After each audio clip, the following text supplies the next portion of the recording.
and away we go. Yeah, I can mute my mic. Hey, everybody. Um, Welcome to Poppy's Field Project. I forgot the music today. So here we go. Welcome into the podcast. Today's topic was inspired by a video that I saw,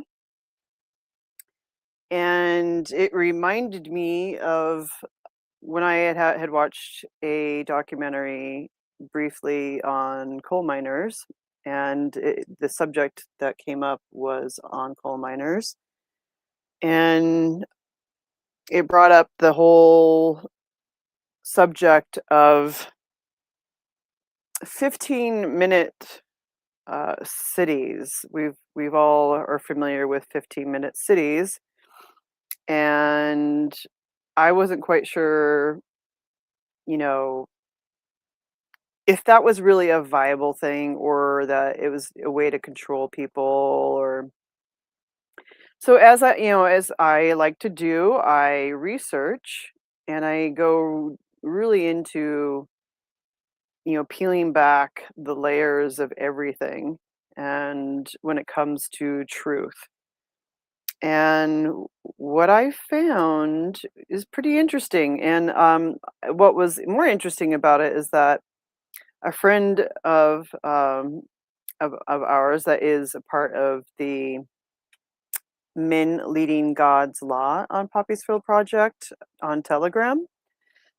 He comes in and speaks to the group uh, for everyone to, participate in becoming free and having more ability to see things in a different way, especially for young men or just men in general and women. But for the men out there in the world that, feel like they've kind of, are having a hard time and, relating and just to their world anymore because things have changed so quickly.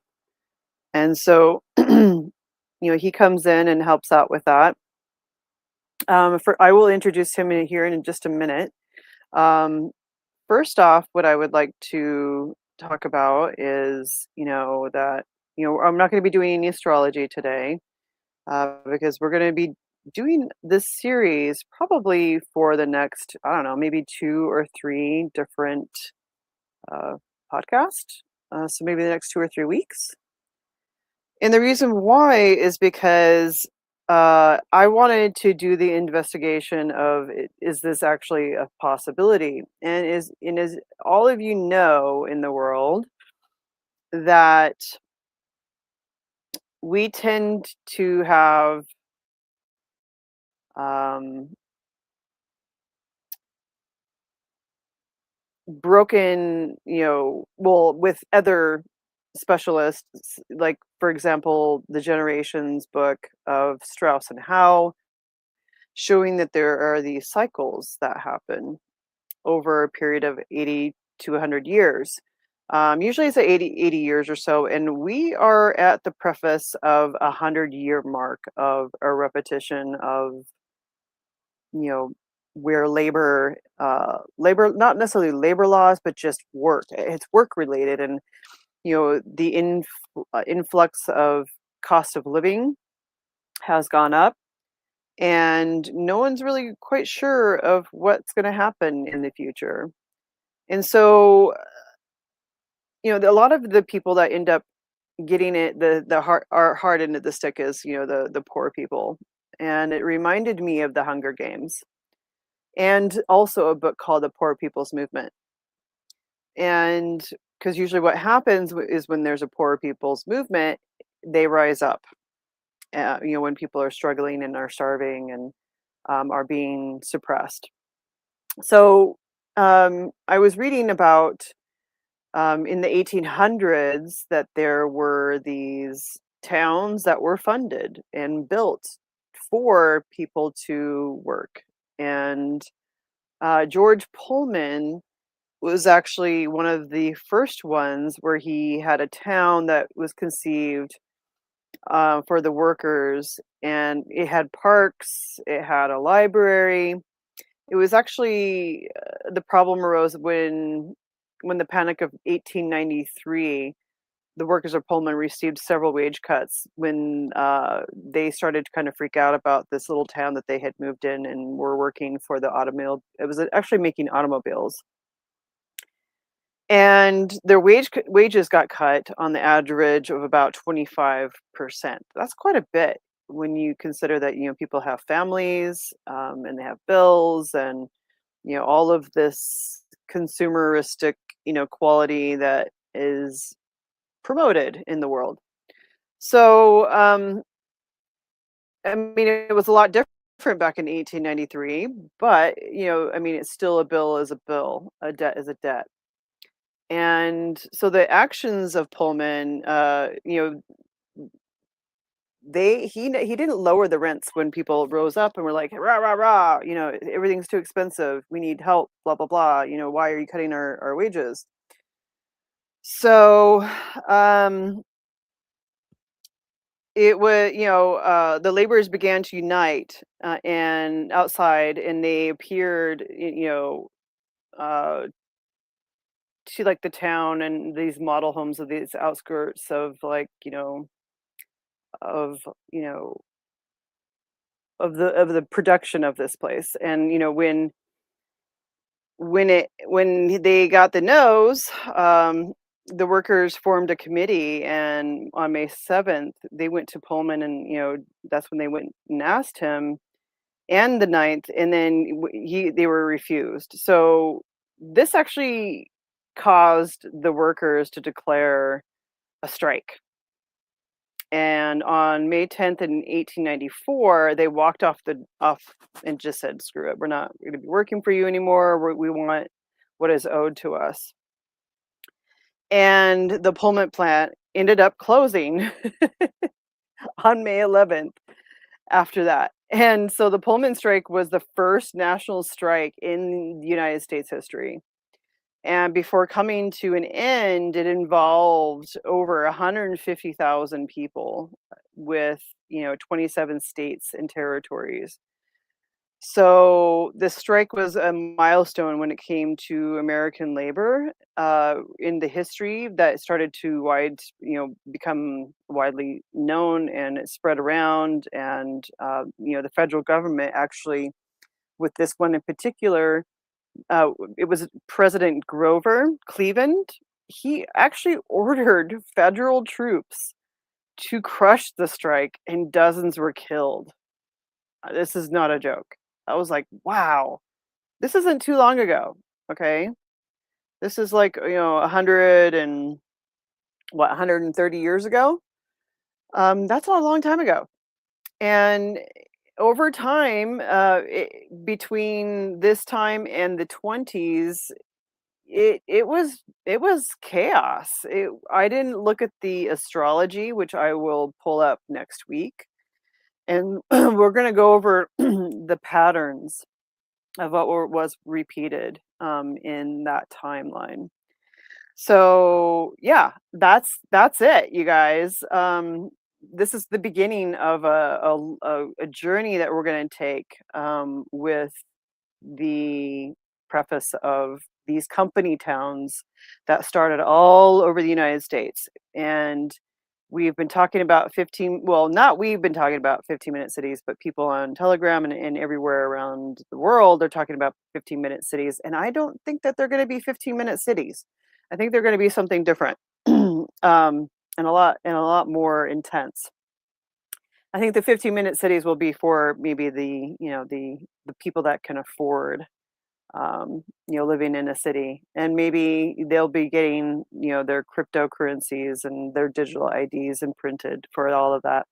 So welcome in, everyone. I just wanted to give a quick little deal on that. I see that Matthew's with us. Miriah, she is on her way somewhere. She said, hold on, what did she say? She's having trouble getting onto the internet. So anyways, whether or not she's going to make it, I don't know. She said she wanted to go see a concert later on. She's probably playing hooky, guys. Hey, William. Hi, Matthew. Welcome in. Good to see you. Thank you, William, for participating today. I appreciate that. Yeah. Hey, how's it Whenever going? you Happy tell us a little Wednesday. bit. Happy This should be a Wednesday. pretty interesting topic today. It's definitely something to like switch up our topics from normal, and I feel like it's going to be pretty relevant today, just given that we're seeing this shift in power that is really just happening in one way and then another and then another. But we can follow humanity's pattern of seizing power and look at the common factors that we've seen in the not so distant past, and see if that also lines up with what we're seeing here. So it'd be nice to have a guest here and kind of get into that. Welcome in, William. Say hello to the audience. Tell us a little tiny bit about yourself and why you think that you. I feel like you are one of the people that knows a little bit about the country and country life in general and history of that. Tell us a little bit about what it is that gives you the idea that of like how this history goes. Like, how did you get to know about this history of the copper mines particularly, or the other ones like the logging industry? Well, I was born into that idea of the company town that was kind of common in the development, of the timber industry, for one. And then my dad was from that. My dad's from the hills of Idaho. So there's a lot of logging, and the idea of a company town, I heard about that early on. It was kind of a strange concept to me. But the company store, these were people that were immigrants. A lot of them were immigrants, and a lot of them were newly transferred out to the West, where the railroads were built. Yeah. Did your father like know some of these people or work with them, or like your grandparents? Well, they were a product of the Depression, really. My dad and all of his brothers and sisters were raised from the time they were children during the Depression. Mm-hmm. And Right. so they were on the move.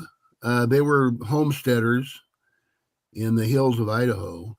And so my dad never worked. He did work in the timber industry when he was a kid, but he got out of it. He decided to go into the service, the Air Force. So that's where I come in, catching trains to Minnesota, Duluth, where he was going to school. And Chicago, Illinois, he went to school in Chicago, and he kept upgrading his position, going to new schools. So I moved all over the place, following him around as he was training. And so I got to see the world from that low income point of view, since you don't make a whole lot of money when you're an enlisted man in the service. So we moved into neighborhoods of poor people, because that's where my mother said my dad was a little bit cheap and he would always find the cheapest rent. And that may be true. So I got to live with the common people around the country, and went overseas to England, where I lived for 3 years. And I got to see the aftermath of World War II and the rubble, the piles of rubble, and all the bricks, the piles of bricks, and the people who just come out of war, and right there on the coast of England. How old were you when you went to England and saw all of that? I was 6, 7, 8, and 9. So we left England when I was 9, and it was a new era. So what was that like for you as a kid? Well, I didn't know any different, really. It was just always new, I was always the new kid. So I never really developed tight friendships with the local people, but I was an observer of what was going on. So I saw the rag man with his cart on the streets of England. The rag and bone man, they called him. So I've been learning, all these things kind of piqued my curiosity. So I've been a student of that sort of thing, history, basically just how people get along, And so we finally settled down. When I was 12, I was in Great Falls, Montana. So I started my 6th grade, 7th grade, 8th grade, a couple of years of high school. And then I went out on my own when I was 16. And so I was able to kind of get a feel for all the different people in Mississippi. I was in 5th grade in Mississippi. We were in Las Vegas when I was in 4th grade. So it was a new era. It was a nuclear family, and my dad was involved in that. And so the nuclear industry, the missile programs, all this big Cold War. And then Kennedy died in 62 when I was in 7th, 8th grade. And he spoke Right. at the high school there at Great Falls. We lived in Great Falls. So I've always been kind of interested in the people because I never was really tight with any group, but I was always an observer. So yeah, I observed the conditions with the people in Mississippi, down in Mississippi, where even the white boys didn't have shoes to go to school in when I was a kid. And it was before desegregation. So I was down in Mississippi during segregation. And we lived on the one side of the tracks, and I used to cross over the tracks, and I was in the black community then. And they were segregated, but I learned how to get along with just about everybody. So I learned a lot. That's great. I mean, that's kind of one of the reasons why I think you have a lot of, education and just, with all that experience, you're able to see the world in a different way, and it kind of makes you poetic and, in a sense of writing, so that way you can see the world in a different way than most people, because most people don't have that story. They were raised in their hometown, and they stayed there. They didn't really travel too much. You're like my friend Frank that I live with, who everyone in the audience, William is a Virgo sun and a Cancer rising, and my roommate is a Cancer, and he also traveled and did quite a bit, after the military and before that, and just as a child, would walk around and just kind of, rule the rooster. Would go to the zoo, skip school, and just, not talk to the police, if, when he was a kid, when he got picked up and they're like, well, he's not going to tell us who he is. They just let him go. It's a whole different world back then, where it was not as controlled, but maybe controlled in other areas. So the whole reason that I have this slide up is because this era now that we're in today, that I would like to, touch base with you, William, and Matthew, is that are under the idea that there's this hope, and that, our presidency or administrations around the globe are going to be the ones that are going to tie all of us back together.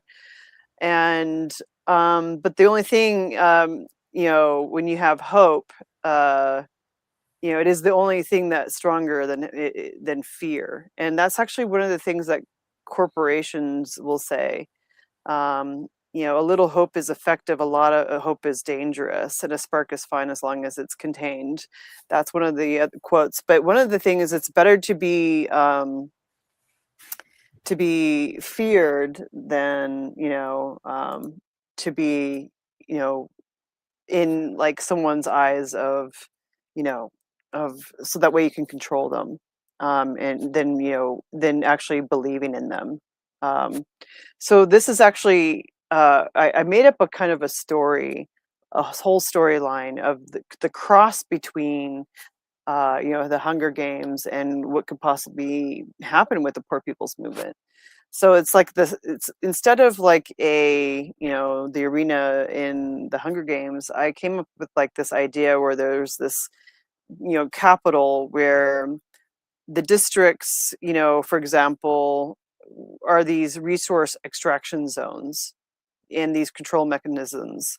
And so you have the Spire, which is the capital, and a floating climate controlled, archaeological, powered by fusion, where the elite live in immortality and gene therapy. Because everybody's freaked out about transhumanism right now. So let's just imagine a whole nother world of these elitists that are outside, of this world, the normal world, they're like way in a whole nother dimension, because as you sent me earlier is a video of like who's actually in control, and there's like 3 people, and around that there's like thousands of, like, before you even get to the government or the CIA or anything like that. And it's, so it's like this chaotic Garden of Eden. They look at the outside world, that it's this Garden of Eden that needs to be pruned, it needs to be harvested, burnt, and turned under into the dust of earth, with the blood of citizens. And it's the monster, but they call us the monster. So they have these 13 zones, where it's reduced down to, a single industry of like citizen gas chambers. So let's say the first zone, which would be a district, just say real quick, like I'm not going to do a bunch of them, but there's zone 12, which is Appalachia, for example, which is part of West Virginia, where some of the coal miners, in these company towns were developed. Let's say that they were there to mine for rare mineralizations for chip fabrication, which we'll get into that a little bit later, because that's actually one of the things. And then zone 7, it's like the Rust Belt, and it's automated chip manufacturing plants where workers are monitored by AI. And then you have zone 11, which is the South, and it's genetically modified agriculture to feed the Spire, which is that, the elitist groups. So I'm not going to go into all the zones, but just think of it like this is like that divide where the fear of the Spire uses like digital currency called a dividend. And then the trap would be every citizen in the zone is born with a social debt, and to pay it off, they must work at these mines or factories. Okay, so this is just fun and games. Not saying that this is going to be real at all. It's just entertainment. But each year, the hope is that 1% of the workers in each zone are entered into the optimization winners, where they're granted citizenship into the Spire, where there's all this immortality, and the family's debt is actually erased, so they don't have to worry about being in starvation and the poor movement of people and what it's like for them. So the reality is that if you actually win, it's a myth, and it's kind of like what we see in today's culture. It's this myth, like there's winners and then there's losers. Well, for the basic people, they look at us as all of these losers, and they are the winners. And so they harvest this genetic compatibility of neural processing and power to serve the biological servers. That's what the humans are for. Okay, this Spire's AI. There are these public where they're told that they're going to ascend, but by keeping them alive by hope. Okay, and that's what the whole thing about this whole miners company towns things I saw. It was kind of like this hope thing where they would give them hope of like, oh, you're going to make all this money, you should come work for us. So, but the event, like the Silicon Arena, this would be where the harvest games were every year. And in order to keep the zones compliant and distracted, the Spire mandates like these harvest games. Okay. And the selection where each zone would have to volunteer, right? Just like the Hunger Games, where there's 24 children ages 12 to 18 who have shown rebellion, where they would stand up and like, protest, or, because that's usually who it is. It's usually the teenagers and the young adults. um, where whose families were like also in the deepest debt as well. So in the arena, you'd have like this hyper realistic virtual reality simulation where it was projected into the public squares of the zones, and the children had to fight to the death, right? Recreated the historical disasters, okay, of floods, mine collapses, pandemics, fire, kind of like what they had in that show or that movie and the book. But now we're talking about like disasters like hurricanes and whatnot. So the elite actually, bet and on the outcomes and who's, going to be the revolutionary before it can organize it. But the trauma to the actual people in the zones, you know, when you force the parents to watch their own children kill each other, for that chance of ascension, the spire ensures that the population is too broken to unite. Here and there, of where it's a little broken, the world is just like, a little confused, not sure what to do. There are places that are standing up and rising up. You can see it in the streets, like in other countries. I don't know here about the United States. I haven't really seen it too much. But the whole twist of everything is that, there's going to be a revolution. And Elena, she's going to be like is the decoder. She comes in and like decodes it all. So that's what we're going to do. Is we're going to kind of decode, this toxic, reality that is a possibility is going to be repeating, because as we know, as the cycle turns and the wheel turns, history repeats itself. That's if we can, unless we can like break out of it and see the pattern and go, oh, I see what's happening. It's happening again. Because a lot of us don't know about the history of what labor force was. And these two guys are a part of that, Leslie Wexner and Peter Thiel. And the guy on the left is Wexner, and he is best known for two things. He's the richest man in the state of Ohio and the benefactor of Jeffrey Epstein, at least on paper. And Leslie created what is now a conglomerate of companies that are parent companies, LB Brands. And some of these companies are behind staples like Bath and Beyond, Abercrombie and Finch Limited, blah, blah, blah. So he was named co-conspirator in the documents by Jeffrey Epstein. And he has constantly said, no, I did nothing wrong. And, he has not been charged. I think he might have been arrested at one point, but he and Teal are these political and social visions that are actually coming to the forefront right now, though, in this country.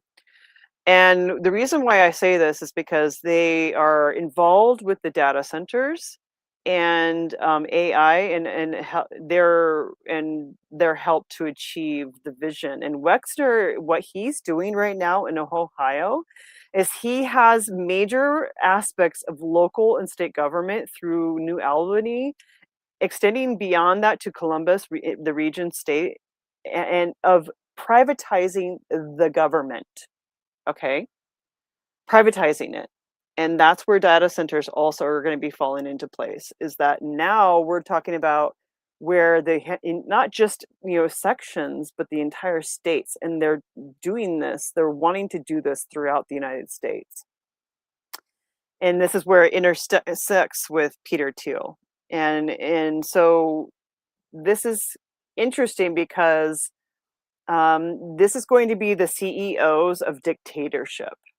And I was thinking along the lines that when these company towns were created, there were probably men like these two guys that were thinking business, and how can they take over and monopolize, because there's already monopolies happening, and it has been probably since Bill Clinton. I think he was the one that actually kind of got it started. And of course, it's not just him, Bill Clinton. We got to remember there's all these people before that. So ultimately, what does this all mean? It means that, that they're wanting to expand and grow this power, of the public-private partnership, where the public sector is subsequent to a private sector partner.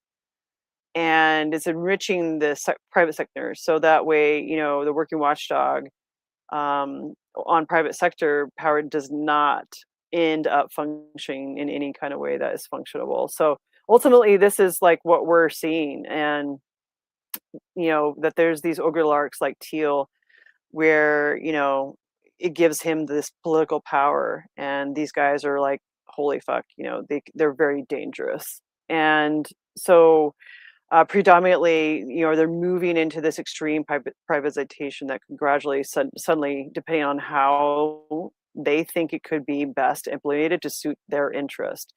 And so I was thinking, holy, this is actually a really perfect example of like what could actually happen with a coal mine. So thank you everybody for coming in. I'm Nova, your host. We are going to continue with this Poppy Field project. It is 6:30 right now. We get together each Wednesday at 6 p.m. Pacific time, 9 p.m. Eastern. And today we are talking about, the poor people's Hunger Games and possibly what could happen. And so what we're going to do now is go into the history of these company towns that were created, that were literally, a lot of them were slave camps. They were nothing more than that. And yeah, so let's get started. William, here's a topic right here for you, where what these company towns had. They had hospitals, they had hotels, some of them had, they had houses that were built for the workers, churches, newspapers. Tell us a little bit about that, and what you see that could possibly, be that you're seeing now today. Is any of that occurring now, or is there some kind of pattern that you're seeing, or maybe we could just focus on the history of it first? What do you think? Well, the idea of this zone, like there's a population there, but that really isn't the way it was. In Butte, Montana is probably the biggest example, the richest hill on earth, the big copper mine. And that resource was discovered by an Irishman to begin with. It wasn't a big corporate entity to begin with. It was just an Irishman that discovered there was copper in these rocks and silver. And so he actually started the company. And then you sell the company once you're like every business. Once you have a franchise going or whatever, you sell it off. And that's what these guys did. And they sold it to investors that were conglomerates that invested in Butte. There was no Anaconda Copper Company to begin with. There was just a mine and a bunch of mines. There wasn't one mine. It wasn't one company. It was guys that came to Butte, Montana from Ireland, and they came from all over. They were immigrants from all over Eastern Europe and the Mediterranean and the Baltics.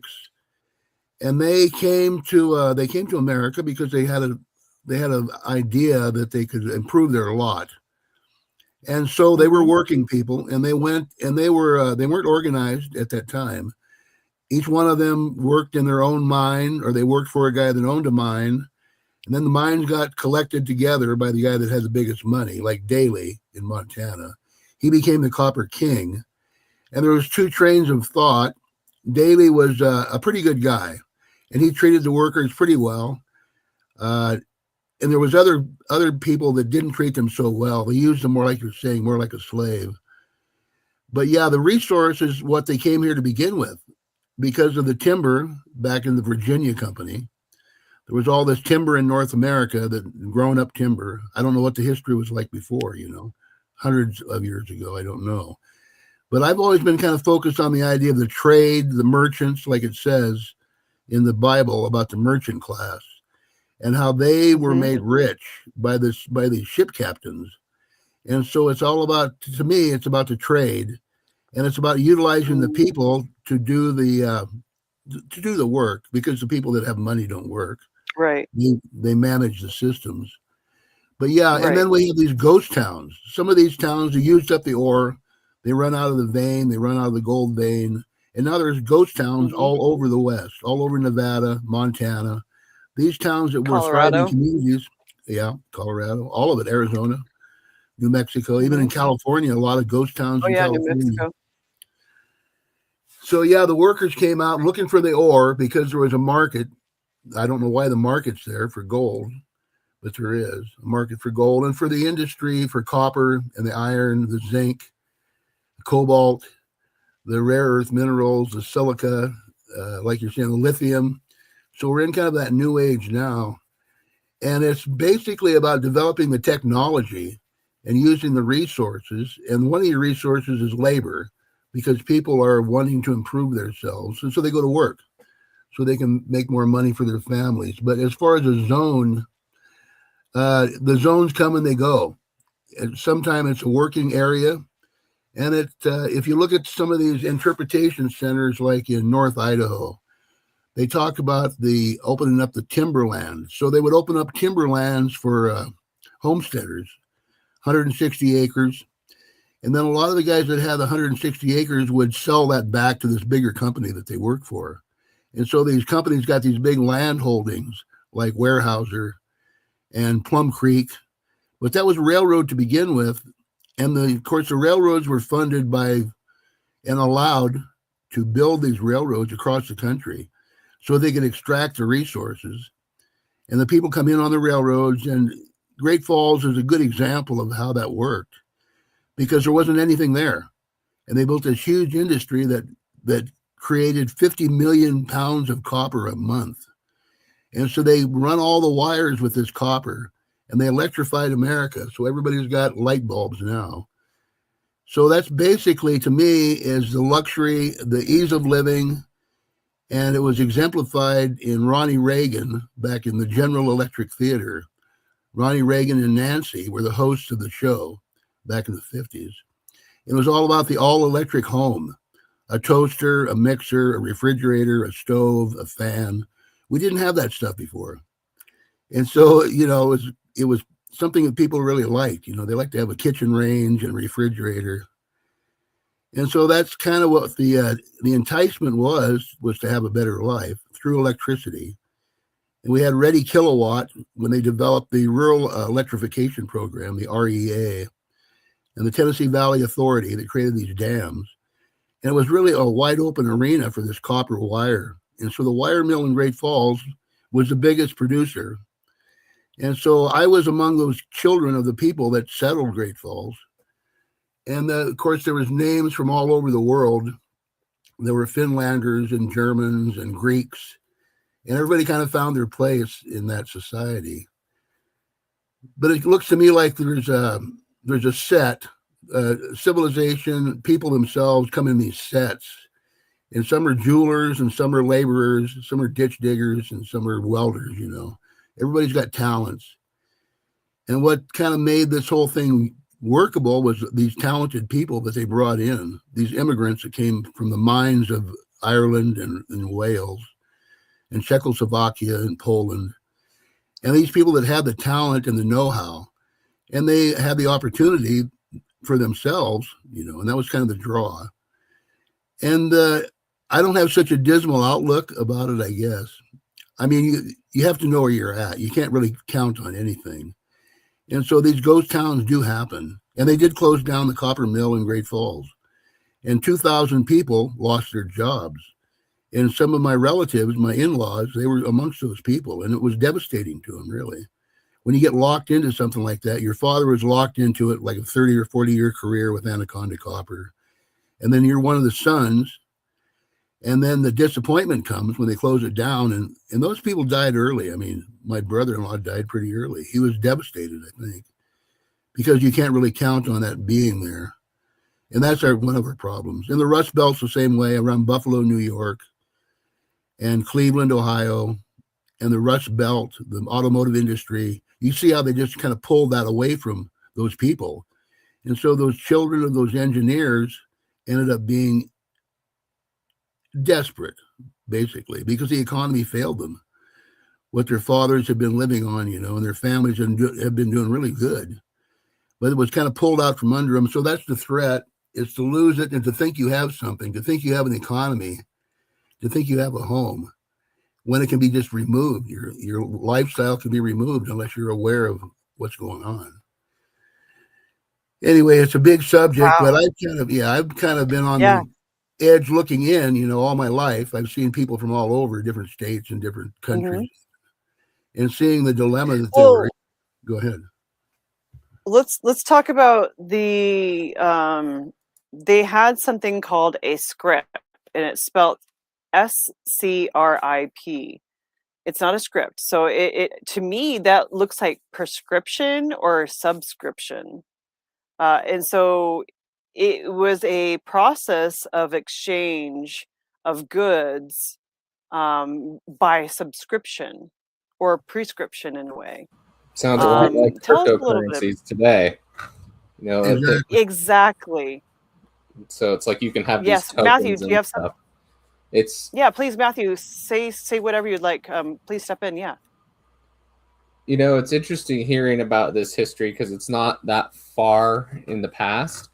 And yet these same methods are probably implied today on both large and small scales, especially like we see that with the tech revolution, these small startups like, Steve Jobs was working out of his garage, Google, they were working out of a tiny little studio, can barely even pay rent. They all start small and humble.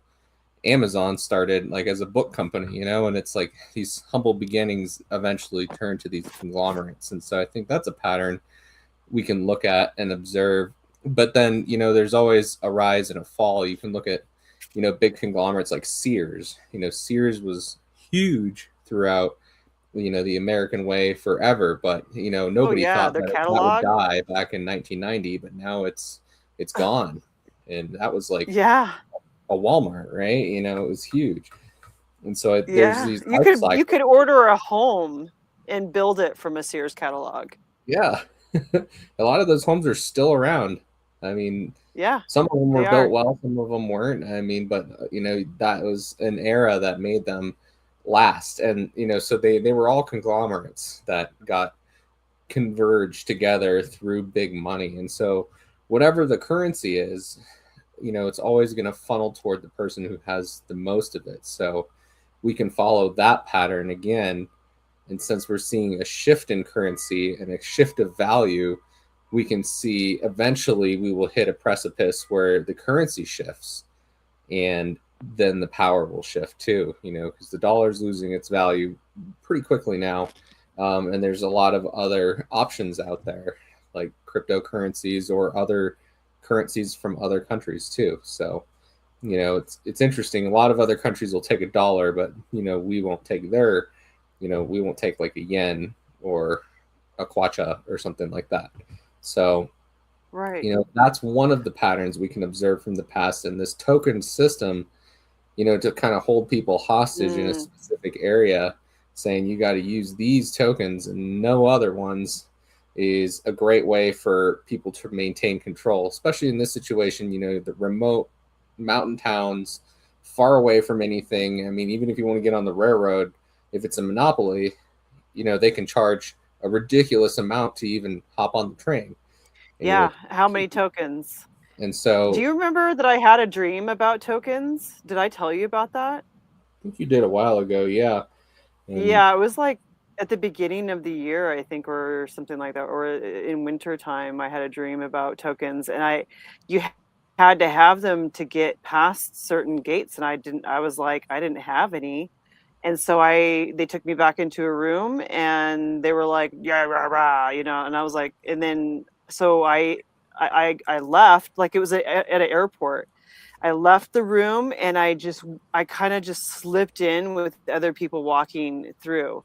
And then once I got through, people were offering me tokens, like, like kind of like a game that I had, passed a test or something, and I, broke into the treasure chest, and I was given tokens for being so brave and in not worrying about getting busted, by the TSA.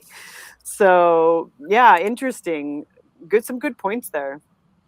yeah, and it's And you just can see the interesting to script here on think the of bottom. token as like stored value in a sense, but stored value is really an illusion.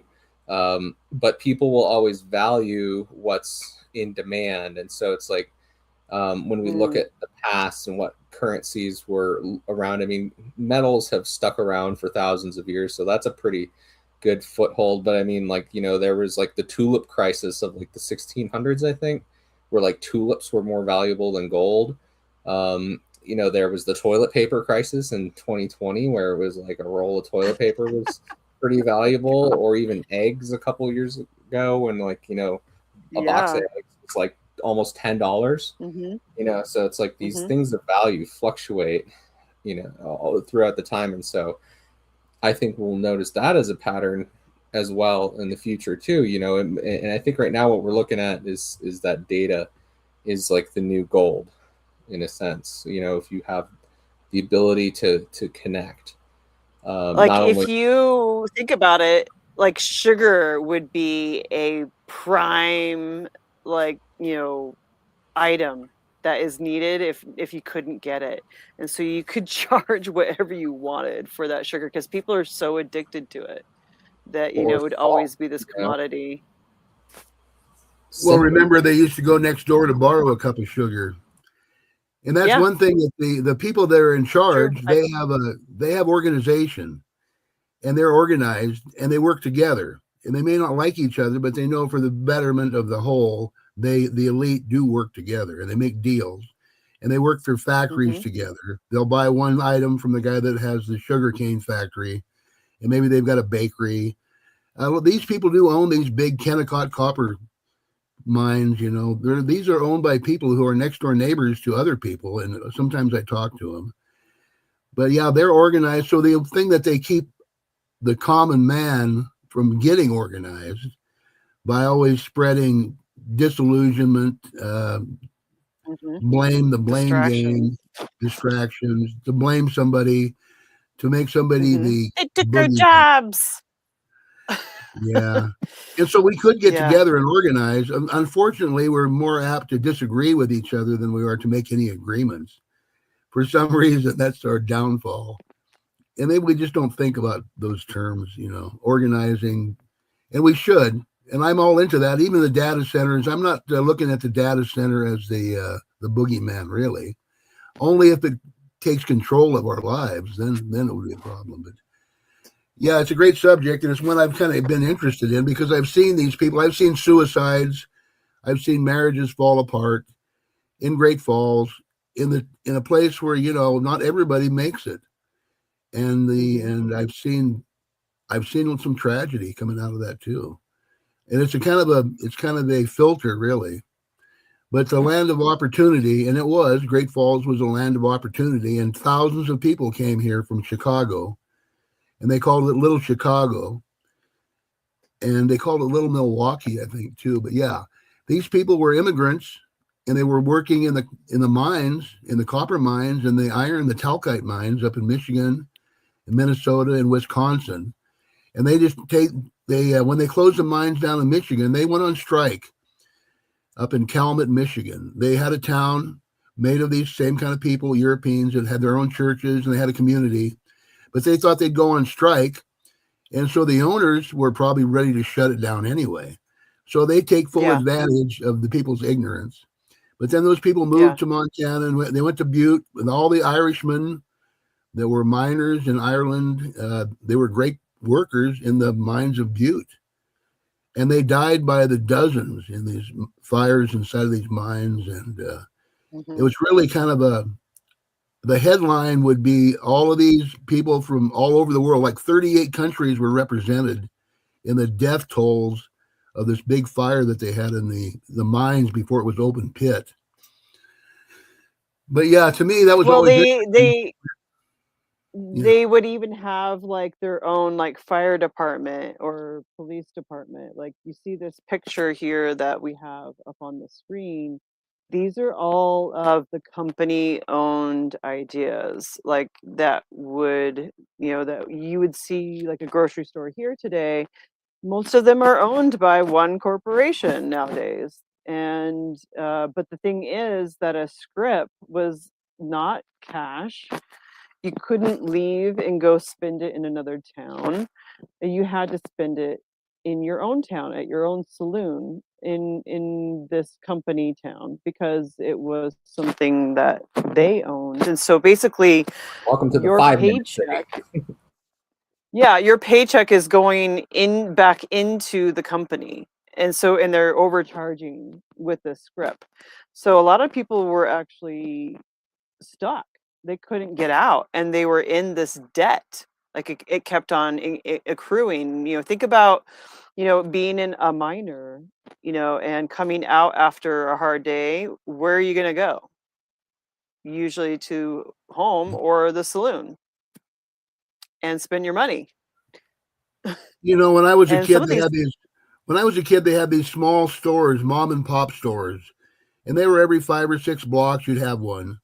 And I remember my future brother-in-law going up to the store and just it was on credit. There was no token. yeah, I They remember wrote that. it down on a piece of paper. And then the little town where my Mhm. dad was born, they had a checkbook, a blank checkbook. You could make out a check right then and there on your account in the bank, And so it was more of a credit system that was offered by the local mom and pop grocery stores and hardware stores. But no, I remember when I came back to America in about 58, they had this holiday village where all these stores were in these big villages like we have now, supermarkets, drugstores, furniture stores, all gathered where you drive your car. And that was the difference, We now have this automotive industry feeding the stores, and you had to drive to the store to get something. Whereas before you just walk 3 or 4 blocks to the corner and get what you needed from the local mom and pop store. But that they disappeared. They were replaced. So it's a Yeah, I growing remember thing. those were all over my town too. Like little convenience stores where you could buy like a Tootsie Roll for like a penny or maybe 5 cents. Yeah, the It penny was really candy. cheap back in the day. The penny Yeah, Yeah. candy New jar. York still kind of has those. In New York City, they got the bodegas that are somewhat like that, and that was one of the few things I remember about New York that was notable. New York City was that there wasn't a Walmart or a Target or Jiffy Lube. They Right. still were mom and pop shops for the most part, just because there Mhm. wasn't room for big box stores there. Yeah, So we're going to it's put a Walmart in New York City. And we didn't have the interstate highway system either. That was developed, True. in the 50s. And a lot of the roads in the Mhm. 30s were dirt roads that went across country. Mhm. I know my dad was on those roads when he was a kid. They were on the road. They were roadies. And they went back to Tennessee, and they went to the coast, to the East Coast, the West Coast. People were on the move back in the Depression. But life was so we developed this whole thing. Of course, they took over the property. That was one thing about the Dust Bowl. The people that were invested their whole lives in this little farm all of a sudden became destitute because of the drought. And who even knows where these droughts come from? But it's interesting. So we adapt or we fail, and it's kind of a challenge to live in a society like that. And I guess there's 2 kinds of people: the people that stay where they're at, and they've got holdings, and maybe they've got property, and they've got a function, maybe they've got a farm or a factory. And then the other people are on the road looking to make a life for themselves, Why they get kicked out, there's different reasons. And my family came after Well, when you think about the Reformation. like the 1920s and the 18 or late 1800s and how these because these company towns were popping up here and there, and when you're looking at it from the aspect of debt and the exchange rate of like a miner to manage the exchange of a script or for real cash, they only received, like, for example, what people do with food stamps back in the day when it was actually a piece of paper, or and I mean it still can be done, but where they often received only 75 cents to the dollar, which was like a 25% loss. So it would discourage like any attempt to trade, with these payments for these scripts too. So, and then you look at like high interest loans, like they were, before they got paid, they would go in for these loans and it would start into the next month or in already in debt. And so it was like this cycle that was pretty vicious. Um, and it, with the company having inflated prices, it created this monopoly where the stores, I mean, the miners had to purchase their own tools. They weren't given to them by the company. So when they bought them, it was on company property. So they were the first ones, and maybe even, I don't know, maybe not the first ones, but where they said you'll be happy to not own anything, because when you didn't pay your debts or you rose up and did something against the company, they would kick you out of the company house, and you would have to leave with just the clothes on your back, because everything was the company's, everything, because you bought it through with their scripts. Not every single town was like this, but this was, the basic, kind of the lowest of the low, where they would have price gouging for flour, clothes, and you're looking at, some of them were 50% higher than independent towns, or even these, reports of sites markups of 80%. And we're looking at inflation right now. Are we seeing this as a pattern? Even though it's not necessarily a script, we're seeing that this is happening, and that price gouging is becoming this thing. And like, but back then there was like no competition. The independent peddlers were often banned, and you're kind of seeing that with the grocery stores now. There's no competition except for maybe a farmer's market. It's And interesting because, like, I think that if own nothing and you'll be happy, that really only works as long as people believe in the system. Because if you own nothing, you have nothing to lose, which actually is more of a vulnerable state if you're trying to own like a socialist corptocracy. Because if somebody's like, I don't like this, and if you've got an uprising of people that have nothing to lose, you have to keep them happy and fed and dumb enough to not take over your village. Because if there's only a few people in control, right, then the people in control have a lot to lose. It puts the vulnerability of loss on that corporation. So they have to maintain some civilization or, semblance of that in order for people to comply. Because if it becomes a shanty town or starts to fall below a certain standard, people are going to say, no, I'm out of here. Or let's burn it all down. Because if you own nothing, what do you got to lose? Well, that subject kind of came up, and Nova posted a lady talking about her town in the coal district, and how she had been off to college, and now the town was falling apart because the coal mine was closed down. And the dilemma was, well, what are these kids going to do? They don't have the community anymore. The community's dead. And that's kind of the problem, because they were expecting something to be there. And that's right. the worst thing to have, is expectations, and try to rely on that. And not having an exit strategy. Yeah. Well, yeah, we've lost the wisdom, and the youth don't really have the wisdom of or the even how ancients. to survive, like, because some of these, like, I went through a Colorado ghost town, up by Buena Vista, up in the mountain, and there's actually a person living up there. I was like, holy shit, there's somebody living here. um you have to have the resources. You have to know how to, like, hunt. You have to have, haul in your own oil, or get your own fuel, to cook and to keep yourself warm. Because what would happen, if you had debt or you were protesting, like a lot of these people, like, they were on strike. We'll get into that a little bit more, but what they would do is they'd kick them out of their houses, and some of them actually froze to death as a result of this. And we're talking about, who was the people that kicked them out? The fucking company police. And what are the company police today? They are literally the sheriff's department and the local police department. They are working for corporate America. They're not working for the people. We have been lied to about that they are there to protect the people. That is a bunch of bullshit. And we Yeah. are under the impression that, since I was a kid, to be afraid of them, because you should be, in a way, but at the same time, don't be afraid of them, because they really don't have jurisdiction if you know how to speak God's law.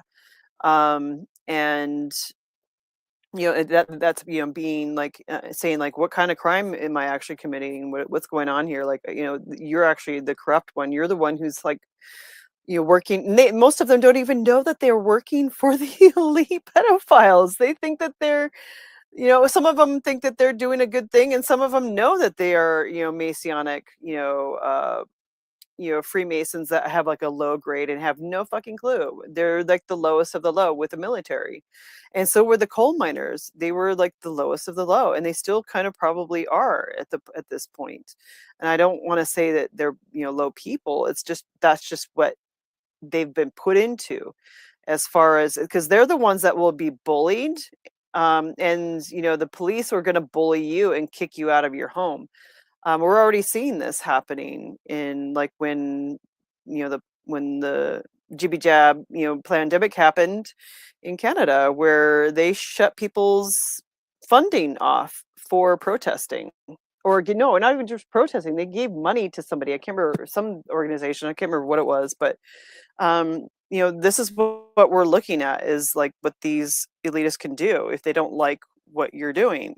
So like if your debt, is going to carry over to the next month, there's this perpetual debt, where it hosts this,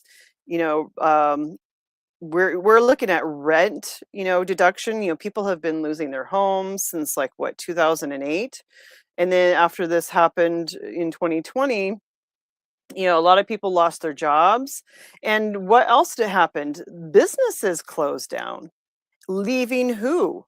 The corporations to do most of, like, the the selling of goods. Not everything closed down, and some organizations or businesses have reopened over time. But this is what we're talking about, like, like in many contracts, miners had to agree that they were tenants and at will, meaning that they could be thrown out without notice. And so, this is where the strike started. And during these strikes, these companies would evict striking families into the snow, and they would freeze to death. So the other thing that happens was they bring the federal troops in too, like they did in Wallace, Idaho. They decided they'd go on strike, and the miners were, the union was getting started. So this was back in 1914, 1910. In 1890, they brought in the federal troops, and they busted the strike with the Buffalo Soldiers in Kellogg, Idaho. They bring in the federales, because if you look at it from that side of the equation, there's money and there's resources, and developing these resources is part of this big economy that they've created by letting the railroads have this land. When they built the railroads across the country, they gave the railroad a square mile on every mile. So it was alternate on one side than the other. And they developed this checkerboard pattern that they said, well, we'll take our square miles up in the forests because we need those trees for our railroad ties. And so it went from one thing to another. So we got this checkerboard legacy, they call it. And so it's a railroad owned a lot of those sections of land, and they still do. It was passed on to the next timber company that bought it. So Weyerhaeuser now owns the timber that Plum Creek owned, and then Plum Creek got the timber that the railroads owned. And so they developed these, even whole sawmills were owned by these corporations, because they used the timber to make the railroad ties, to bring the railroad through the tunnels into this mining district, like they did in the Silver Valley at Spokane. And there was it's an interesting study. Wherever you have this gold rush, like up in Dalton, up in Alaska, people capitalizing on these movements of people who are trying to trying to make something in life. So they head for the gold fields of California and the 49ers, or they headed to Alaska during the gold rush into Alaska. And people capitalizing on the people moving. They were selling them mule meat, The mules would die, haul these goods up over this mountain. And Trump's uncle made a fortune up in Canada selling mule meat to the miners in his cafe. And so the whole idea, the people that gather around these enterprises, like they did in Taft, Montana, the most evil town in America, Taft, Montana, after President Taft, they were drilling a tunnel through the mountain to get to the silver. And the people that come to those mining camps and to those railroad camps where all this money is, the big money is actually paid out to these railroad workers, and to the miners make good money too. I mean, these mines are starting up right now in Nevada. They're paying the operators good money because that's just Yeah, it's a lot different than it is today or than it was back then. yeah. Now they have like machines doing all of that, and it's a lot safer. And it's actually the safety started to happen when the women started to mine. They started to change like the conditions and making it a little bit better so that people wouldn't die as often. And So I thought that was really idealistically, interesting yeah. too. Idealistically, we want to keep it pristine, clean water, clean air, and all that. But people want jobs too, and they will go to work, and they may not know what the end product of their work is actually doing when they're part of the machinery itself. So I think we each need to be aware of exactly what our hand is doing in the pot with everybody else's too. And don't Yeah, I lie. agree because you're looking at today, with the educational and the news and religion systems, it's all being controlled, and this is what was happening in these company towns. Like they would have a newspaper in Welsh, one for the Irish, one for the Mexicans, the Navajos, and they would actually hire different races from around the place and segregate them because this would make sure that that they would not so they wouldn't unite. Which I thought was really interesting. So it was like, what are these tactics that where they recruited like the Mexican Europeans and African workers, and this mixture would have this language barrier and racial tension, where towns like Ludlow in Trinidad, where these company housings were segregated by race and authenticity or ethnicity, excuse me, where they, for example, the Mexican miners would be housed in worse conditions and farthest from the main town center, and they were barred by the company saloons and social halls where the Anglo miners would mingle. And so you have this whole idea too, like if you um, were going to strike, they would just hire a Mexican, and so people would be like, well, I'm now fucking pissed off because I'm an American and this Mexican's coming in to take over my job. So it's this kind of cycle. This is kind of like almost kind of not how racism started, but it's one of the backbones of like how racism is so prominent in this country, is because these organizations, these companies wanted to separate us to keep us fighting each other instead of them. And so this is what they would do in their, because the company town would have schools and they would teach you what they wanted to teach you. And a lot of it was the Rockefeller information, the Rothschild curriculum, and they would discourage unionization, and so teachers were often hired and fired by the mine operators. And so if a teacher started speaking about labor rights, they were dismissed. And the press also, like the newspapers, they were either owned or subsidized by that company. And so they would only publish pro-company news, labeling, union organizers as like outside agitators or criminals. And when you have a band of people that are from all over the place, don't really understand the language, and they're not really necessarily educated, they might start believing. And so when you think about like the United States and why is everybody kind of falling, not everybody, but why is there a certain part of the population falling for the lies of administrations all around the globe? Well, this is like a subsequent obedience factor of authority, and it's been going on for a while. I mean it's been going on for probably 3,000 years at least, but this is like, America's only been around for like maybe 300-400 years. And so you're looking at, how that was controlled, and how it still today is being controlled until, the population starts to like kind of wake up and decide, to make its own, uh, decisions.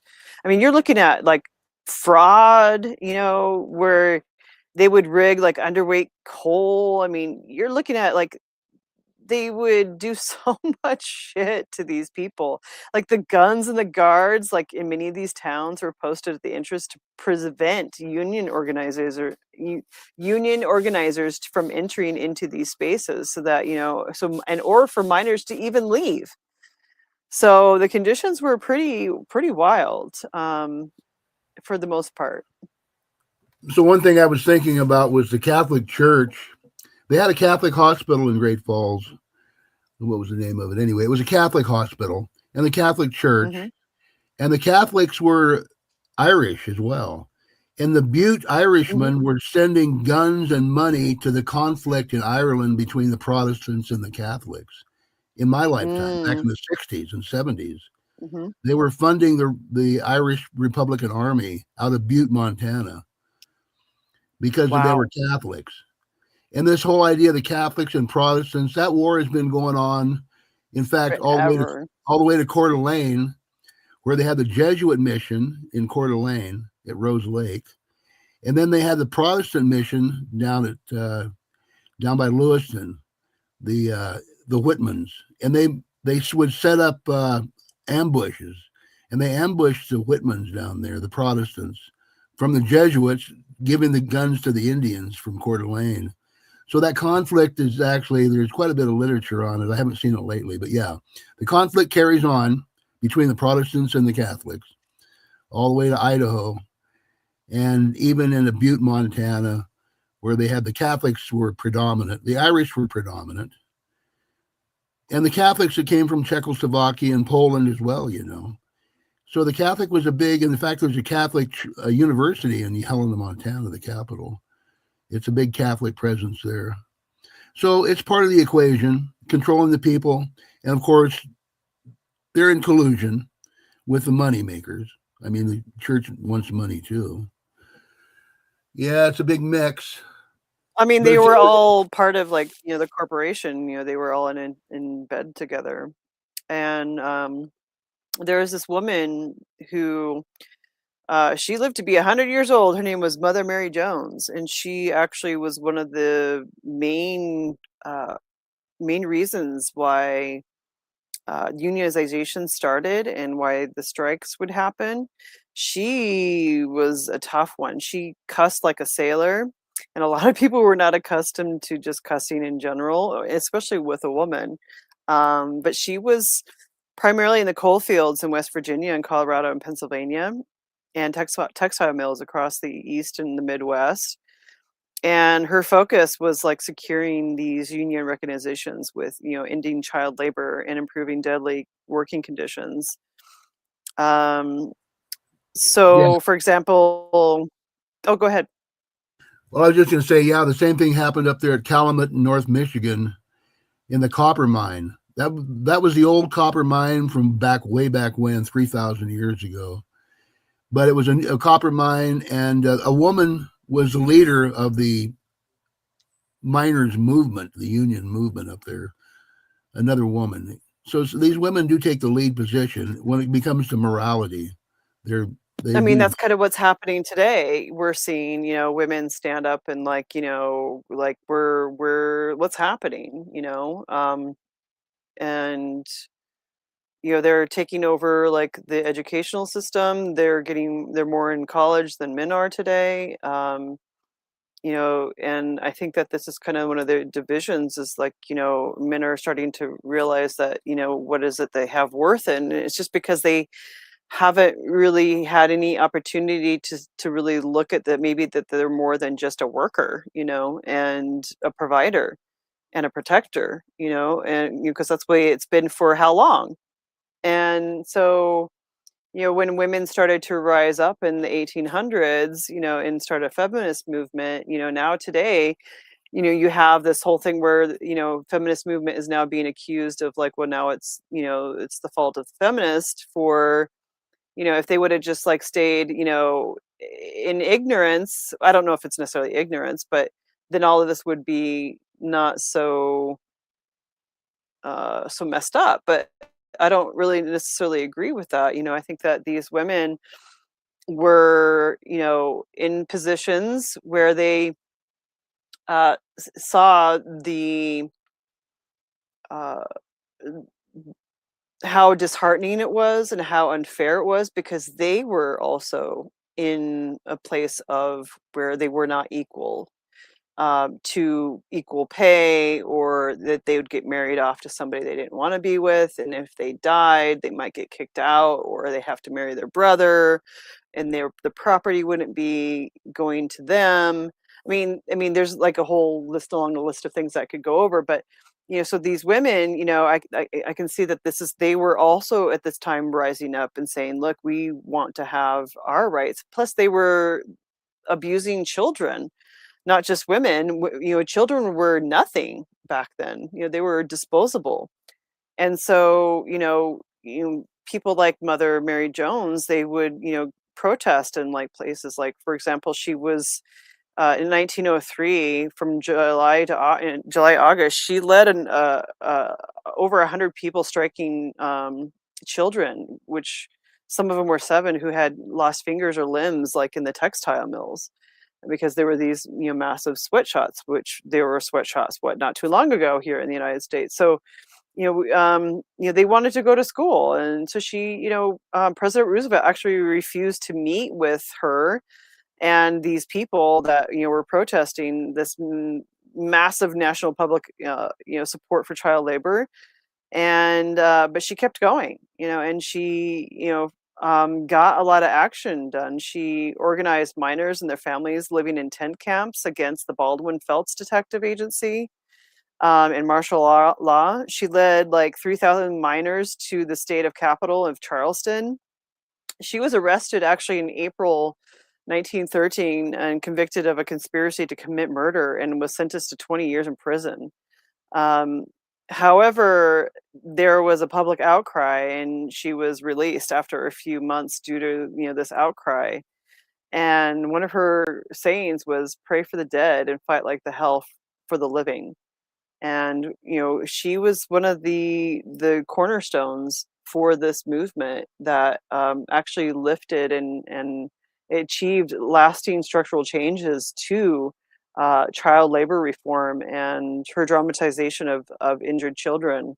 It pressured the states to raise the minimum working age, shorten the work weeks for minors. Otherwise, they would have just kept them, 24/7, and whip them at every movie we've ever seen where, child slave labor, when that's still happening all across the world. It's not, like people at companies like Nestle buy chocolate from slave laborers, and diamonds, slave laboring. I mean, there's so many things that we purchase in the United States that is made from slave laboring or a sweatshop, and we're not even like batting an eye for it. We just kind of act like, pretend that we don't know what it is, and it's just fashion. So she was key to the workers of the world, industrial workers of the world in 1905, and for the United Mine Workers too. And she helped swell their ranks, from a few thousand to 100,000. She was pretty awesome. So we have to really give credit to the women today that are standing their ground, and through what's happening, because it's happening again. Not necessarily in this particular way, but we're looking at where women are rising and saying we want better conditions, and we're going to rah rah rah until we get it. Because we all know women, right? We know that they want something, and they'll make you a possible living hell if you don't give it to them. At least nowadays, like she was able to do that. So this one in particular, do you know anything about the Colorado labor wars from 1903 and 1904, where there was this Independence Depot bombing? Yeah, it spilled over into Idaho. The Union of Colorado killed the governor of Idaho with a bomb because he let the federal troops come into the Union strike up in Kellogg, Idaho. So they blew him up. They blew Stoenberg. It's called Big Trouble. There was a book written called Big Trouble.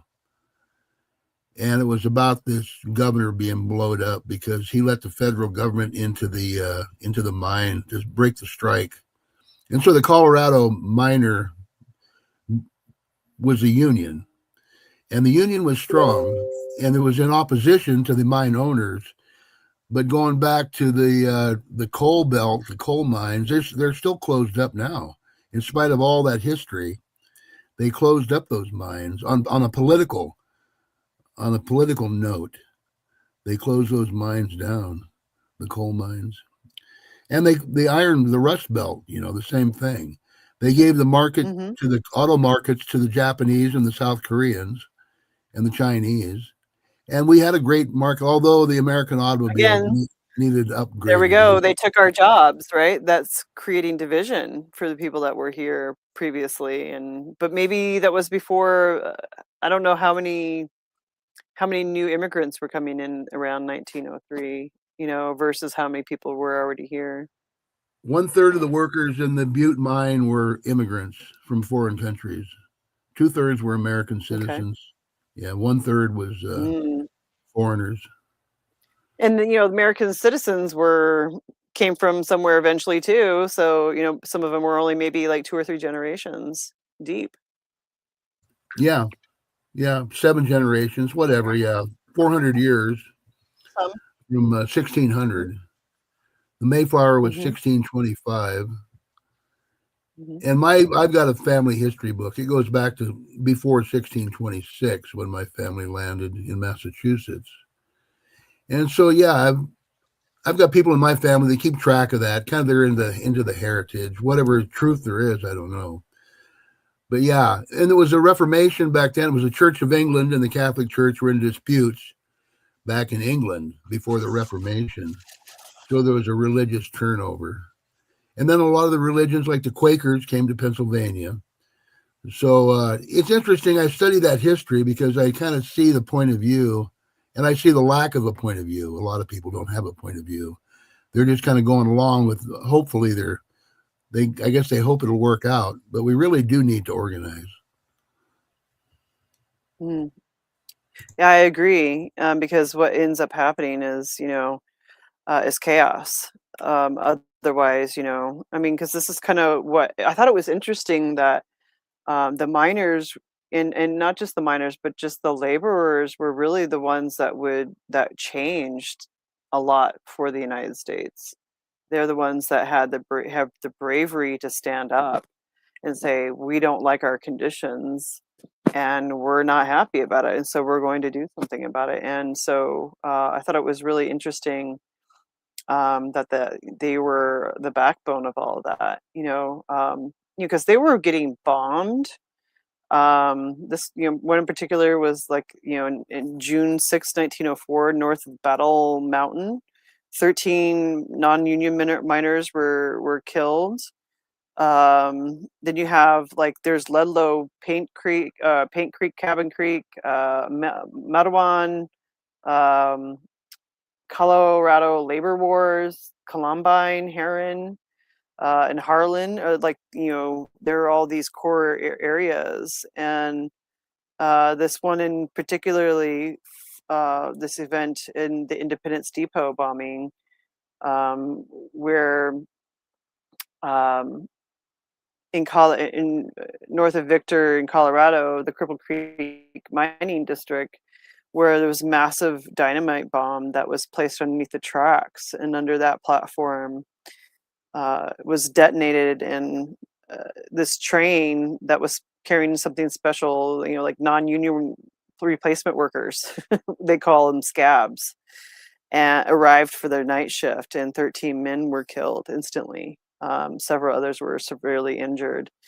And so this is what, they were doing. They were killing other people that were coming in and taking their jobs, because they're like, fuck you. Like, this is, we're on strike and you're coming in, taking our ability to be free and to be paid and be treated right. And you're kind of seeing that today. and not necessarily bombing, but you're seeing that people will their way in into a job, whether it's a strike or not, for lower wages. I mean, that's been going on for a while. And, you're looking at where families, like a single family home of like maybe 3 people will lose their home based on like somebody elbowing their way into a job that is living with like 20 people in one house, because that's Yeah. what, immigrants do from like other countries. They don't live in single family homes. They actually work together as a unit to make money and that's how they've become successful, and a lot of them millionaires. I saw that. I was down in Colorado. I went to some school down in Colorado where the big coal mine is, and there's more coal that's trained out of that mine every day. It's the biggest export of coal in the world, probably, at Paonia down by Delta in Colorado, by Grand Mesa. But yeah, that's what they would hire these Spanish-speaking Mexicans, and I was staying in the hotel. And just like you say, they'll live 3 or 4 in a room, and they'll all cook together and they'll eat together because they're smart. And they just hire these Mexicans to do the work. They were rebuilding all the conveyor systems up there at the mine.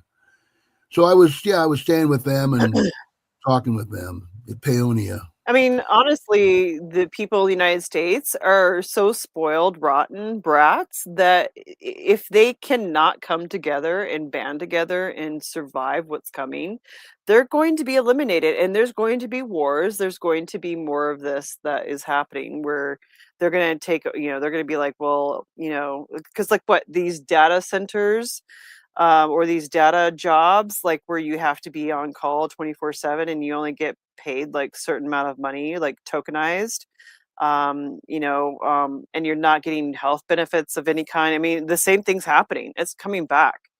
And except for you're not getting housing this time. You have to pay for your own housing and you might be on the street or whatever because these data center jobs are crap. Um, and there's no incentive to like really like move forward with it. So we're looking at that there's these radical elements that the Western Federation of Miners that they they escalated to violence, including like the earlier Vindicator mine explosion, which was in 1903, which killed also a couple non-union men. And so you also have like William Big Bill in Haywood, Secretary Treasurer of the WMF. He was like this primary strategist of this strike, and he advocated for direct action to the militant tactics. Because that's what's going to happen is there's going to be militant against the wrong people, against people that are not the elite, So, you're looking at, the president of the WMF was frequently, targeted by authorities, which are, and illegally arrested and deported actually during these conflicts. And what's happening right now? Deportation, ICE. So that's one thing that is repeating right now. And we're talking like this is like what 120 odd years ago. Okay.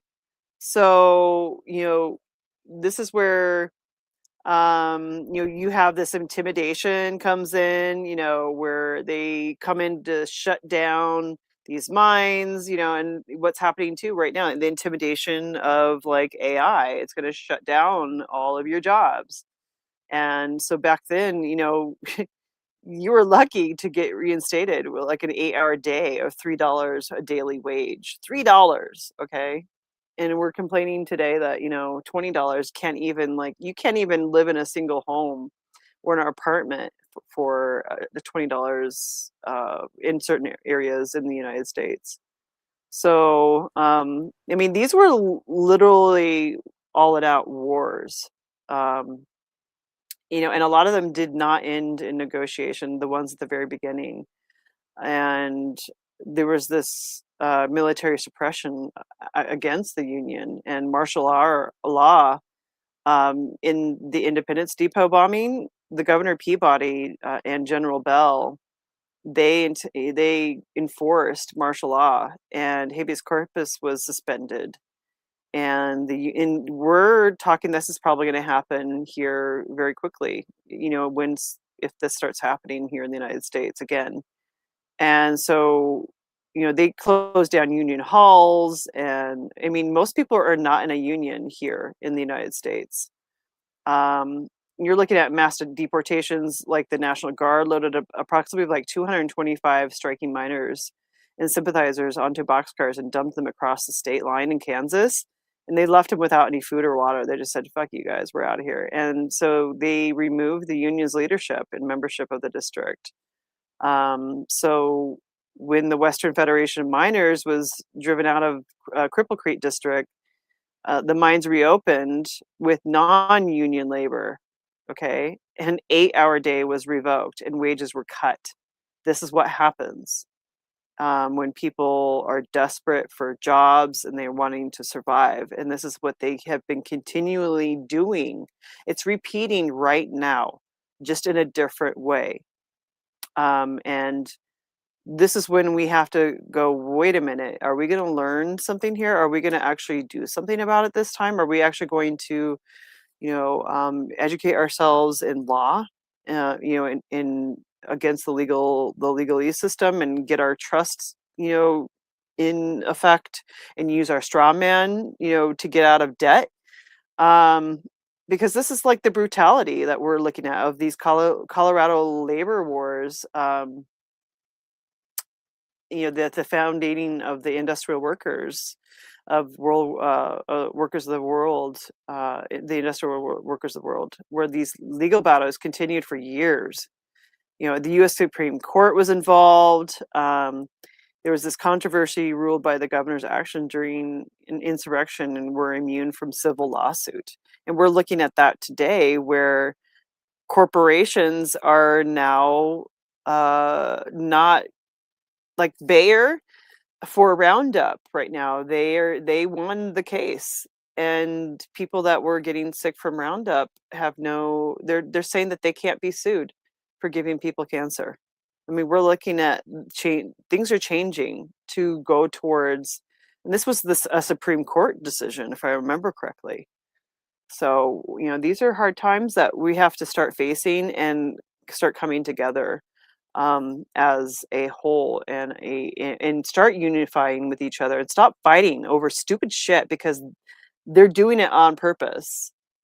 They're deliberately making us fight men against women, race against race, gender against gender, homosexual against straight, or whatever. This whole, like, all of it has been a distraction to get us at each other instead of them. The focus, and the miners were focused on them because they were directly affected by them, and we aren't necessarily directly affected by them. It's through many different channels that we're affected by them.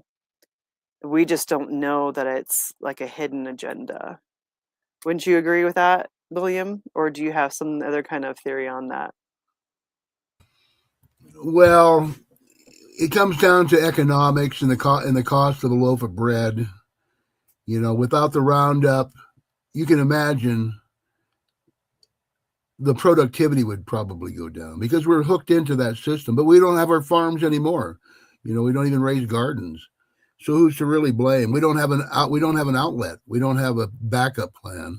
So we're going to continue to buy our bread down at the grocery store, if you buy bread. But I'm all for making our own bread. To me, the solution is to learn how to do it yourself. So I've been looking at the cob oven. I've got some clay, and I think I'm going to see if I can make a cob oven. But anyway, that's another story. But yeah, being self-sufficient, so I don't really have to go to work. And I've always been that way all my life, because I never was in debt. I didn't have to go to work. And if I didn't like the job I was on, it wasn't a big deal for me to quit and go live in a teepee for a while, and go fishing. So I've always lived on that edge. I haven't been dependent. I haven't had a refrigerator payment or anything like that. I never bought anything on time.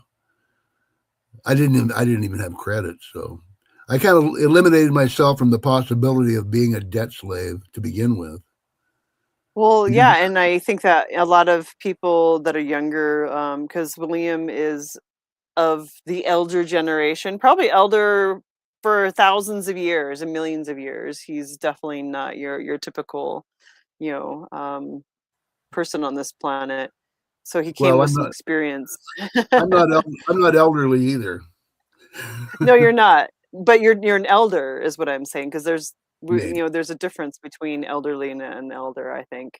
Like I think I'm an elder. You know, based on like many lifetimes, not here on this planet, but just in different ways. So we are going to wrap it up tonight, because this is going to be, you know, we're going to do part 2 and 3 and however long this is going to take, because there's like a whole lot of things to talk about. Well, One thing that I do want. I'd like to hear Go ahead. Matthew. I'd like to hear Matthew say something else before he leave. Anyway, maybe Well, he he's back. left. He bounced out. He might have gotten bad reception or something. So yeah, I wish he could have, like, in Miriah, but hopefully they'll have a little bit better luck next week.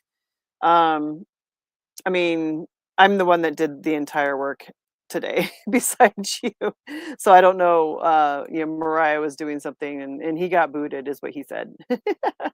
So he's in the background. Not that, you know, I'm complaining or anything. I just, you know, I know that those guys are really busy with work. And that's another thing. It's just like, you know, people are stressed out right now because they're having to make, you know, ends meet right now and really save up, you know, if something does come across, you know. And but tomorrow on Poppy's Field Project on Telegram, we're going to be opening the chat room of the Men Leading God's Law. And William is a participant. Oh, there you are. So he can come back and say something. Graham is also a participant.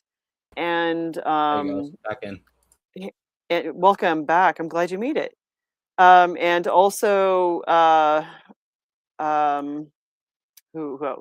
George Geohawk and Gregory from AM Wake Up. He's like one of our friends from there. So like they all kind of come in and, like, you know, either lead or keep the space open, help direct the space for the young men of the world. And that doesn't mean you know that you're not excluded if you're in your 50s. It just might be that you might have you might need some assistance by an elder who knows how to build a homestead or other things that are useful for survival, and how to communicate to each other, and how to build your own enterprise with, you know, organizing with other people.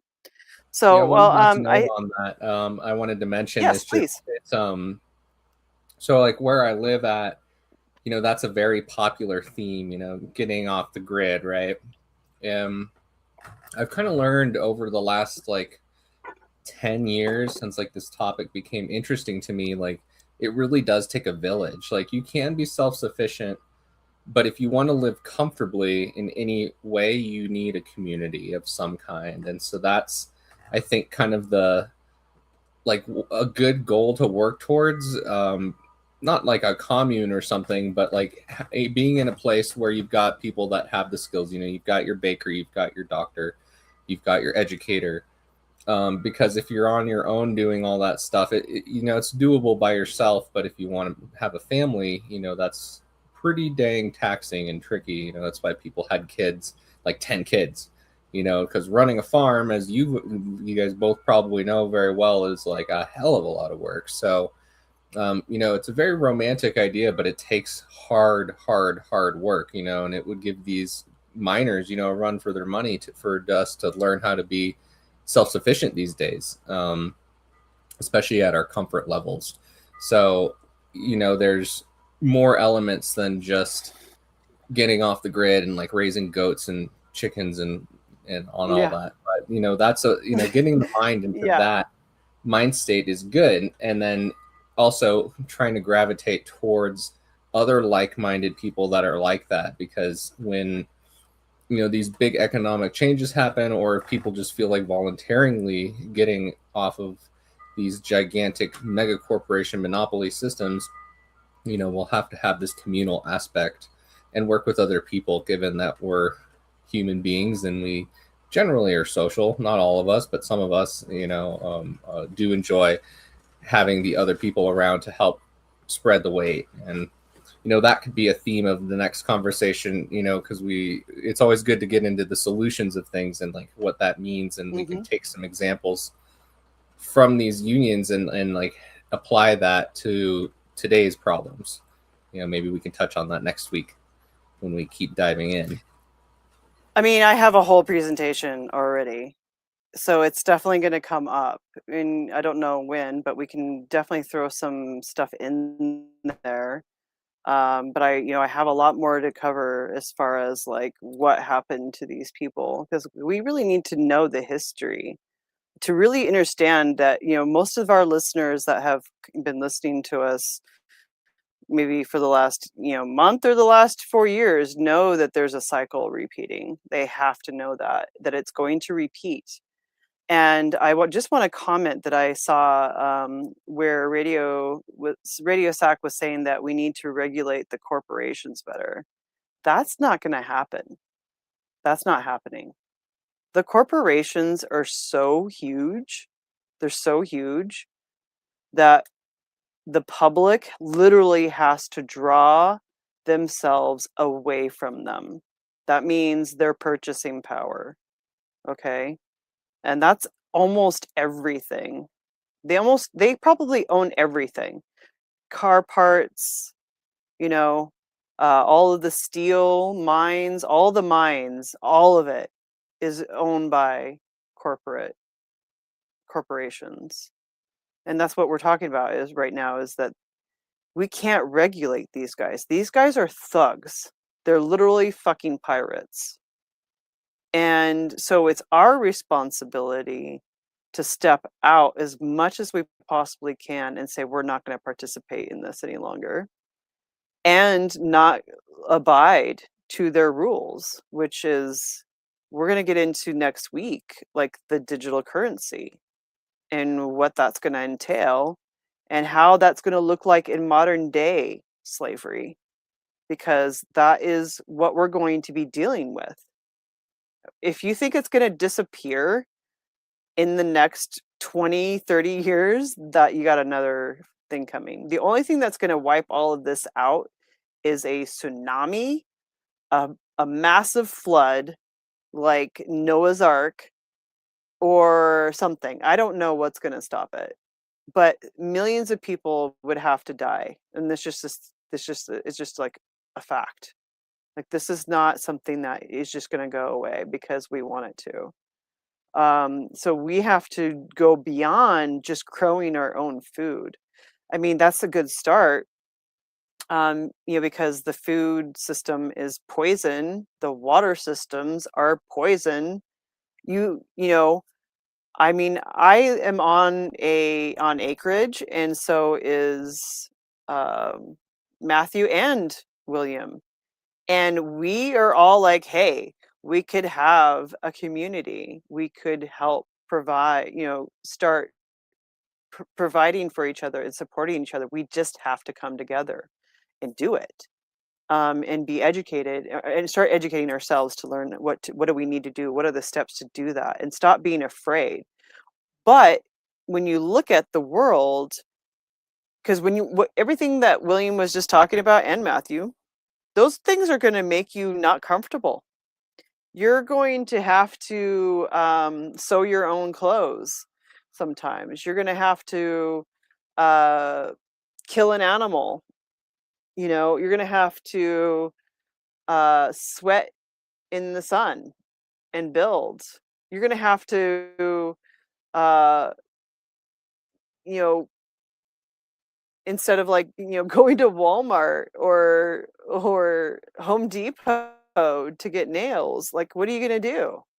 Like, how far are you willing to go? Are you going to, get your own iron and like smelt it and break it down and make your own ammunition, like the back in the day it was? Are you going to learn how to be a blacksmith or a machinist, or like, these are things that, it's we're talking like a lot of work.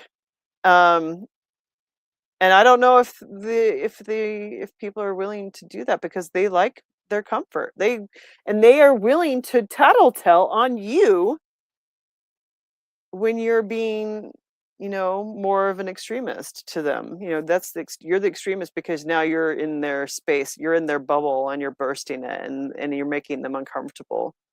And most of the population is not going to agree with you. Well, we've got a lot to talk about. One of the things I've noticed is these ladies with goats. They might have 5 or 6 or a half dozen goats or a dozen goats. If I could get them to stop by here, and then we'll tell them to go on to the next node, your place.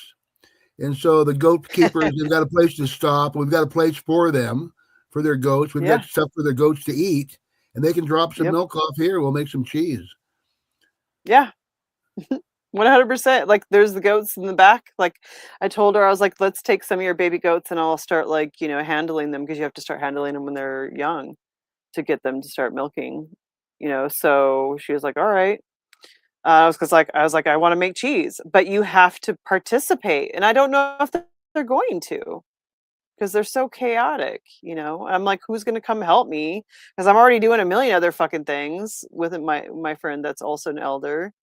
And it's just the two of us, and I'm just like, shit, maybe it's time to like move on to a place where they're going to do it. It doesn't have to be here, but I mean, this is a great place because there's food everywhere on this property and water that you don't have to pay for. It's so that right there is, gold in itself. Anyway, any last comments, Matthew, before we go?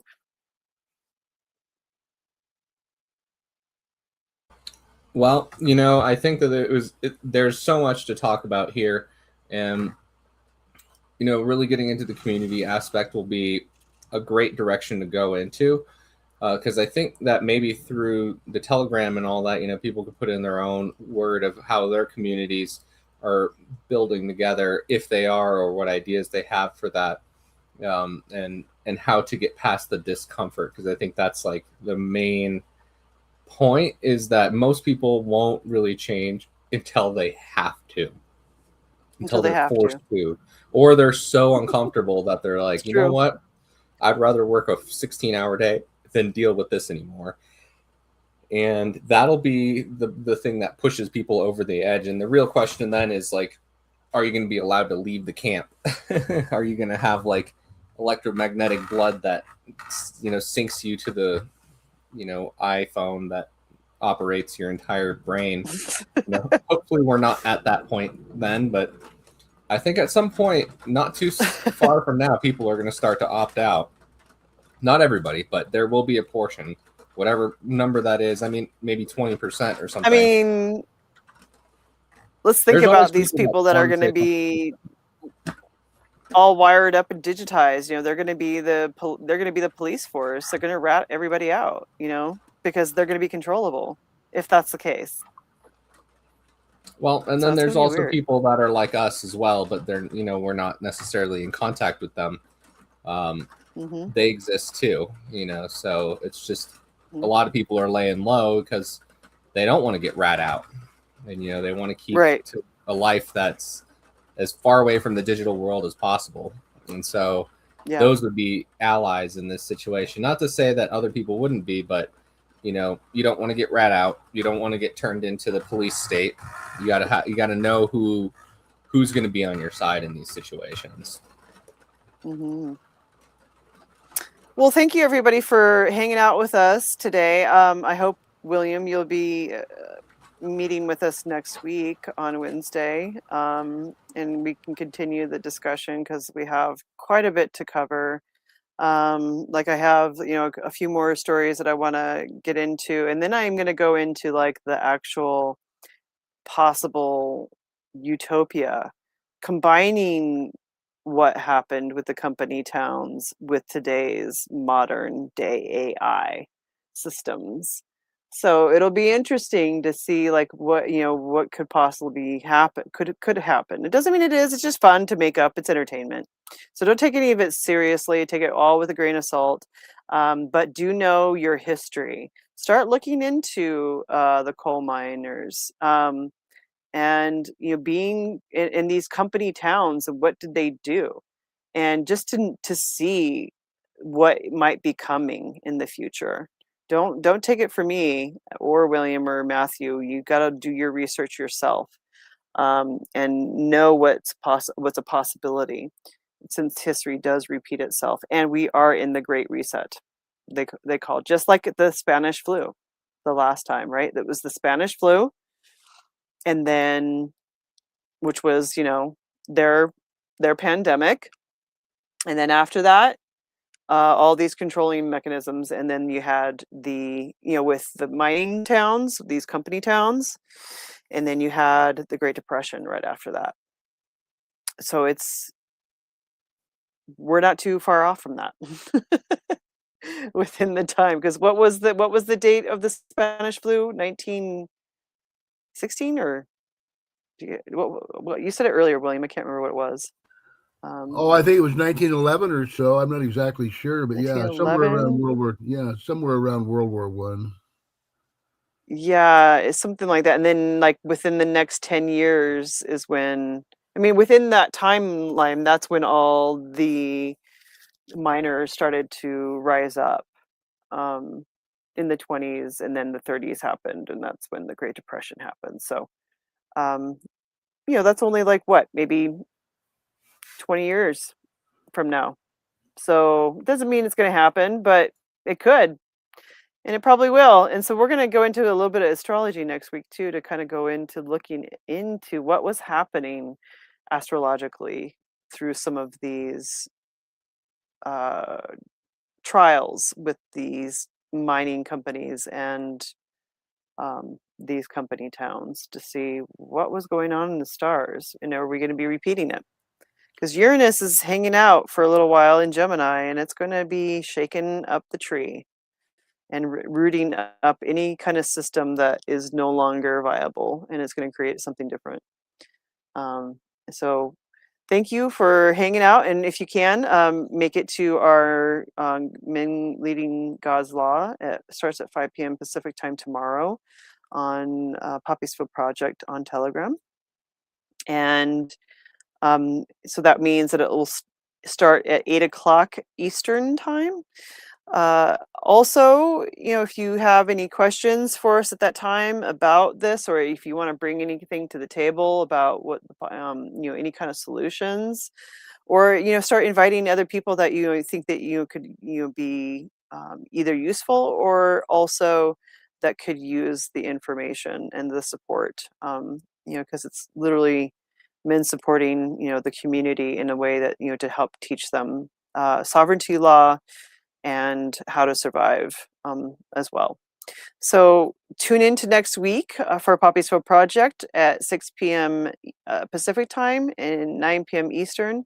And we're going to go into part 2 of this series of the hunger games of the people, the poor people's movement.